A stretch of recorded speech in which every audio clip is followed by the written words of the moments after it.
নমস্কার। আপনারা হয়তো অনেকেই জানেন যে ভারত রাশিয়া থেকে তেল কেনে, আর এটা আমেরিকা বন্ধ করতে চায়।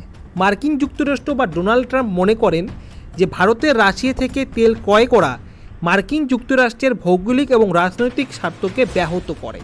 তাই ভারতকে তারা নানাভাবে চাপে ফেলবার চেষ্টা করছেন যে ভারত যাতে রাশিয়া থেকে তেল কেনা বন্ধ করে দেয়। কিন্তু ভারত মাথা নত করার দেশ নয়, তারা রাশিয়া থেকে কিন্তু তেল কিনছে। এই পরিস্থিতিতে ডোনাল্ড ট্রাম্প ভারতকে চাপে ফেলবার জন্য ভারতীয় যে সমস্ত পণ্য আমেরিকায় যায় সেই সমস্ত পণ্যের উপর কড়া হারে ট্যারিফ চাপাচ্ছে।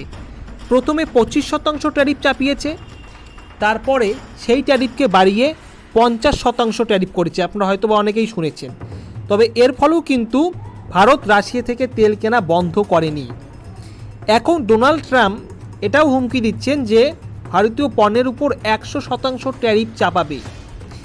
এর মধ্যে তিনি ঘোষণা করেছেন যে ভারতীয় যে সমস্ত ঔষধ আমেরিকায় যায় সেই সমস্ত ঔষধের উপর, অর্থাৎ কিছু দামি ঔষধের উপর 100% ট্যারিফ চাপানো হবে।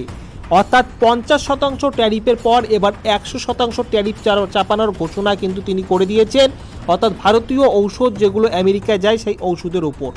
অর্থাৎ আমেরিকা নানাভাবে চাপে ফেলবার চেষ্টা করছেন যাতে রাশিয়া থেকে যে অপরিশোধিত তেল কিনে ভারতের যে জ্বালানি শক্তির চাহিদা মেটায় এবং তারা অন্য দেশে সেই অপরিশোধিত তেল শোধন করে বিক্রি করে মুনাফা অর্জন করে, সেটা কিন্তু তারা চাচ্ছে না যে ভারত রাশিয়া থেকে তেল কিনুক। তো এই পরিস্থিতিতে ভারত কি করবে?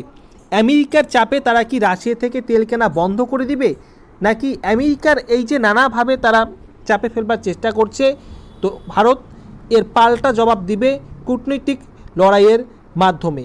ভারত কেন রাশিয়া থেকে তেল কেনে এবং আমেরিকা কেন সেই তেল কেনা বন্ধ করতে চায়, সেই বিষয় নিয়ে আলাদাভাবে একটি ভিডিও তৈরি করেছি আমি। তো আপনারা যারা জানতে চান, দেখতে চান সেই ভিডিও, আজকের ভিডিওর ডেসক্রিপশন বক্সে সেই লিঙ্ক দিয়ে রেখেছি, অবশ্যই আপনারা দেখে নেবেন।